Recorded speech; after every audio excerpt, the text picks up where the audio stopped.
यानंतर आपण थेट जाणार आहोत पुण्याला। पुण्यामध्ये भाजपचे उमेदवार गणेश बिडकर हे त्यांचा उमेदवारी अर्ज दाखल करतात। आपण हे दृश्य बघतोय, चंद्रकांत पाटील आहेत, त्यासोबतच हेमंत रासने आणि भाजपच्या प्रमुख पदाधिकाऱ्यांच्या उपस्थितीमध्ये गणेश बिडकर त्यांचा उमेदवारी अर्ज दाखल करतात।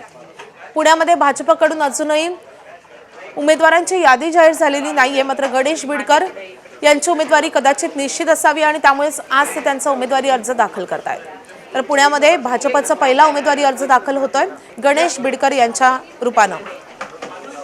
आपले प्रतिनिधी मिकी घई आपल्या सोबत आहेत। मिकी, गणेश बिडकर यांचा उमेदवारी अर्ज दाखल केला जातोय, एबी फॉर्म त्यांना मिळालेला आहे का? अधिकृतरित्या त्यांची उमेदवारी समजली जाते का?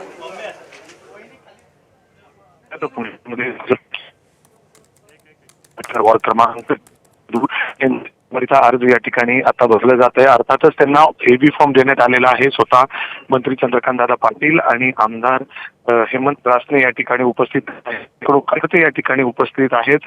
भाजपचे अजून सुद्धा जर जाहीर उमेदवाराची यादी जरी जाहीर झाली तरी बघतोय की काही एबी फॉर्म काल रात्रीच या ठिकाणी आपण बघतोय की काही एबी फॉर्म काल रात्रीच या ठिकाणी वाटण्यात आलेले आहेत। देखील सुरुवात झालेली आहे आणि स्वतः चंद्रकांतदादा पाटील या ठिकाणी आहेत। पहिला आणि स्वतः मंत्री चंद्रकांतदादा पाटील या ठिकाणी आहेत। पहिला फॉर्म उमेदवारीचा भरल्यानंतर आपण थेट दादांशी बोलायचा प्रयत्न करूयात। दादा, शुभेच्छा दिलेत तुम्ही पहिले। एबीपी माझा, उघडा डोळे बघा नीट।